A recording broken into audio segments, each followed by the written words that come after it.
Joining us. Thank you to our diplomatic corps partners, thank you to our colleagues from the White House, and thank you especially to our guests from UFC and TKO for being here for this historic moment. When you become a diplomat, you hear the phrase convening power a lot, and that's basically diplomatese for bringing people together. And it is axiomatic and obvious that sports brings people together.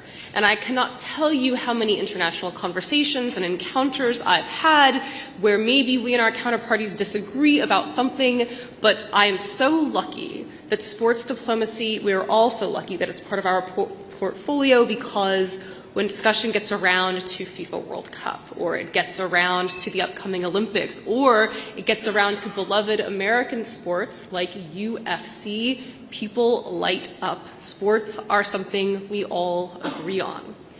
Now, when you think about it, UFC is tailor-made for diplomacy, arguably more than any other sport. And why is that? Why do people like and respond to sports? Why do they paint their faces and cheer and form crowds and care so ardently who gets this ball across this goal line? It's because sports is a stand-in for combat. It is the most ancient and universal form of contention. And not only does UFC draw on that universal human tradition, it is tailor-made for diplomacy because it accommodates and embraces all different international fighting styles. Whether you're a Brazilian jiu-jitsu artist or a Chinese kung fu master or an American boxer, UFC is a sport where you can fight and you can win. And UFC draws on some essential strands of the American character. In America, we cheer for somebody who can get knocked down and get back up again and win the match. Not only that, the octagon is the ultimate meritocracy. That's something Americans respond to, it's something our diplomatic partners around the world respond to, and it is a reason why. When I go abroad and I try to chat with normal people, they can tell I'm an American, but they can't necessarily tell that I'm an official American. People I meet at like hotel lobbies and places like that, and I ask them, what do you like about America? What American brands, what American figures, what American celebrities are known here? I cannot tell you how often UFC comes up. And so, frankly, the only mystery is why we didn't do this partnership sooner. But I think a real focus of this administration, a real productive and successful focus of this administration, has been expanding and doubling down on our sports diplomacy portfolio. We have a great MOU with the NFL, just like this one, and we couldn't be more thrilled to add UFC to our roster. So with that, it is now my honor to introduce UFC's Chief Operating Officer, Lawrence Epstein.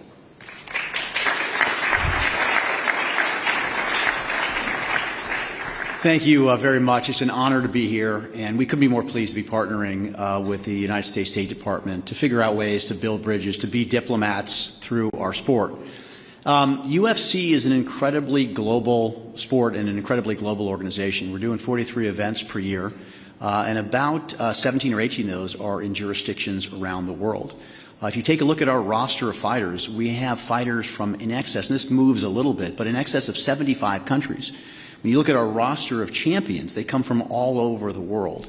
And so we're perfectly suited and very excited to be part of this program because we truly are a global sport and a global brand. I could tell you a ton of stories about our travels around the world and how we've connected, exactly as the Undersecretary said, with so many different people from so many different cultures, from so many different geographies, bonded and connected because of the UFC, because of the sport of mixed martial arts. I agree 100% with your comments that it is, we are a global brand and a global sport, but we are American at heart, and our cultural values are American. And that grit, that get up after you've been knocked down, that refusal to ever lose. And the story of our business, too, how we started literally from one person who's standing over there, I'm about to introduce, to where we are today. It's an incredible entrepreneurial story also. So we're incredibly proud of what we've been able to build from a sport, from a business standpoint. We are very honored to be part of this program and really look forward to helping the world get closer together. It's my pleasure to introduce our CEO, Dana White. And, you know, I could talk I'll tell you a lot of stories about Dana. But one thing I will say is this guy is an incredible diplomat. He might not be a professional diplomat like those in this room, but he is an incredible and accomplished diplomat. I've seen him with heads of state from around the world. I've seen him navigate difficult situations in China, Russia, all over the world this guy has been. And it's his personality, it's his ethos that sort of embodies the entire UFC organization. And so, Dana, the UFC, we're incredibly excited to be part of this program. With that, I want to hand it off to our chief diplomat. He's our CEO, but I consider him our chief diplomat, our Secretary of State, Dana White.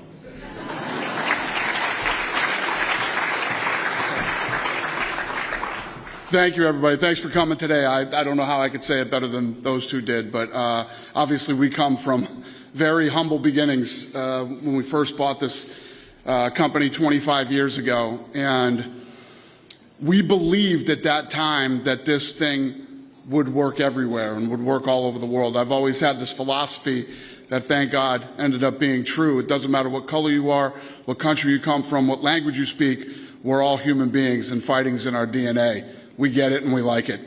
Laid in my hotel room in England many times trying to figure out cricket. Never going to happen, but fighting in any language, as humans, we all get it. And what's been fascinating in our run over the last 25 years is how, you know, when we go into these different countries, you know, presidents of the countries or royal families from these different countries, everybody loves the fights. And more importantly, if somebody looks like you, talks like you, and comes from where you come from, and they're looked at as the best in the world when it comes to fighting, the entire country rallies around them, and it's a pretty powerful thing. So I want to thank Secretary Rubio for all of his support, and like Lawrence said, we are absolutely honored to be here and to be a part of this. Thank you, everybody.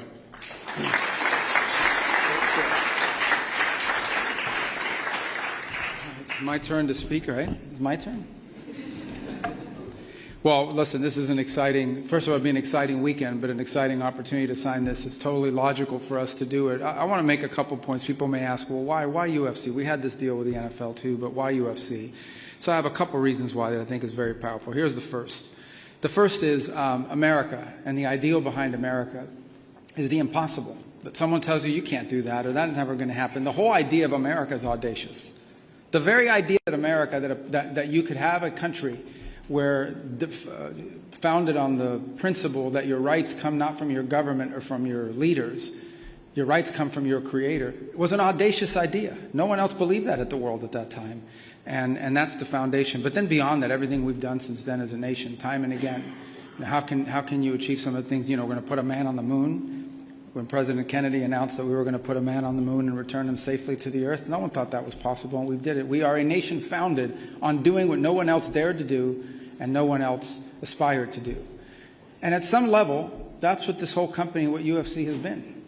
You see, mixed martial arts is not new. It's been around now for about 30 years, I would say, maybe 35, but there were no rules, there was no structure. I remember the early fights, I used to watch them back in the day, and it was, you could get like a 170-pound Brazilian jiu-jitsu guy fighting a 250-pound heavyweight who was a striker. It's like, how do you put this, the rules weren't clarified? And Dana and the people around him had a vision, and that is to create a structure around this company, to give it rules, to define it by weight class, to structure the events, and it attracted some of the best athletes in the world. And what you've built now is this global company that not so long ago would have seemed impossible. Back in the day when boxing commissions, that's what they're called, or athletic commissions, were a little bit reluctant to give you permits to stage these fights or put on these events, or when no one knew what it was, you were able to plow through that. And today you have one of the most recognizable American sports brands on the planet. And in and of itself, I think reflects so much the American spirit is reflected in this American company. Here's the second point. It truly is the United Nations of fighting.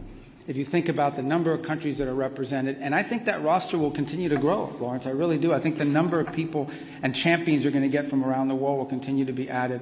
And I can tell you this is true, and I can tell you about your global reach because the president, and I have another job and spend a lot of time at the White House, the number of foreign leaders that want to come to this is unbelievable. It's to the point where we may have a diplomatic crisis because it's like, we can't bring everybody. And so they follow, and some of them don't even have a fighter in the fight from their country. They just want to come because they are fans of the sport and they follow it. But to be honest with you, some of the countries that are represented in these fights, most Americans, because it's not their job to track this, have never heard of that country in their life. Have never heard about their country, have never heard about that person, where they came from, until they saw a fighter from that nation step into the ring. And between that and the bios that sometimes come with the profiles leading up to the fight, it is also educating Americans about cultures, societies all over the world. The third is the power of convening. We have very few things left in our society, and I would say in the world, that convenes us all. We are so divided by so many different things. We get our news from different places. We follow different accounts online. We do everything separate from one another in this country, and I would say increasingly around the world. We are so polarized. There are only a handful of things that bring people together in one place at one time, united by their interest in one thing. We need more of those. We need more of those forums and those settings in which we can bring people together to enjoy something together and find something in common. And if you've been to UFC fights, and I've been to many, and you look into the crowd, the crowd is as diverse as you can imagine. And I'm not talking about ethnic background. I'm talking about economic background. I'm talking about social background. I'm talking about geographic. This is one of those few things we have left in our country, and I would say in the world, that brings so many people from so many different places, so many different backgrounds, and so many different points of view together for a few hours to enjoy one thing in common. And the bonding power of that is incredible. And it's something we want to share with the world, which is why making the sports diplomacy such an important agreement we're going to sign today. The last point I would make is it is my view, and I am very impressed by a man who's 6'9" or 6'10" that can run like a gazelle and dunk a basketball. Although if you're 6'10", the rim is only 10 feet tall, so you're more than halfway there. But I think NBA players are incredible athletes. I always say that there are plenty of people in the NBA that could play in the NFL, and I love the NFL, but I don't think there are very many people in the NFL that could play in the NBA. But it is my personal view that some of, if not the greatest fighters, some of the greatest athletes in the world are the men and women on your roster. Because it doesn't just involve endurance and strength, it involves physical courage, it involves the ability to fight through pain. In fact, was it in Miami a few weeks ago? We were watching one of the fights, and I don't want to call anybody out, but I think the guy, did he tear his ACL in the last fight? His knee was hurt. Like, he would not have made it to that second round. And he scored in the last 30 seconds a knockout. You think about the courage. Like, if I tear my ACL, I'm done, right? Most people, you tear your ACL or you blow out your knee. He blew out his knee. You're done. And this guy went another 2.5 minutes with a blown out knee and scored a last-second knockout, because if he probably doesn't even make it out of the corner in the second round, because he's in danger with a lame leg like that. Think about the courage that takes. Think about how inspiring that is for the crowd to see something like that. It speaks to the human spirit, and you very rarely get to see that anymore in many of the sports. And there's not a criticism of any of those sports, but it's a testament to this one. And why we're so excited, not just about Sunday night, but we're excited about what this brand means about America's ability to expand and reach out to different parts of the world. You will see these cards, you're hosting them in 17 or 18 different jurisdictions. That's going to grow, in my opinion. And as you grow more countries that you go to and do this, but in the end, it will be an American company and an American brand that's bringing this sport, even though it may be their fighters, bringing this sport to those places. And that is the definition of American soft diplomatic power. And so we're excited to sign this today, and we're really excited about Sunday. We're never going to see anything like that again, guys, ever. I was there late last night. They were testing the pyrotechnics. I'm not going to give away anything other than to say they work. It was good. Secret Service wasn't as excited by the explosions, but everybody else. And what they built out there was phenomenal. We'll never see it again. Although the president's threatening to leave it permanently. You heard that, right? He's threatening to leave the gym. Just don't know. Maybe, we'll just host weekly fights between people in politics, and settle our scores that way. But all kidding aside, Sunday is an unbelievable, historic, I think never to be repeated until next year experience for the American people to be able to see a sport. This is where I want to close. And I made this point earlier. We were doing a little interview about it. The White House is the people's house. It belongs to the people of the United States. The American 250 celebration belongs to the people of the United States. And there are millions and millions of Americans from all walks of life that are not necessarily attuned to politics or the financial markets or anything else, but they love the sport. And every Saturday, we got a big event once a month. They're tuning in and they're watching and they host it. For them to be able to see this event with their White House in the background as part of our celebration as a country in our 250 years, I think is a gift to the American people. That's what Sunday is about. It's a gift to the American people. They're going to see their White House in their capital on their nation's birthday, celebrating with a historic event. We could have had a band, and we have great bands. We could have done a Shakespeare in the Park production. There are a lot of things we could have done with it, but this one will have people watching, probably over, 1 billion people all over the world. 1 billion people all over the world will be watching America celebrate its 250th birthday with the White House in the background and some of the best athletes in the world in that octagon. And we're happy to be a part of that, and we're happy to be a part of all the things we're going to be working on together in the years to come. So thank you guys. Thank you guys for covering it. Thank you guys for coming.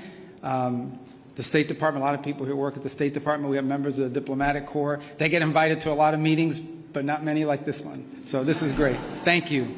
All right.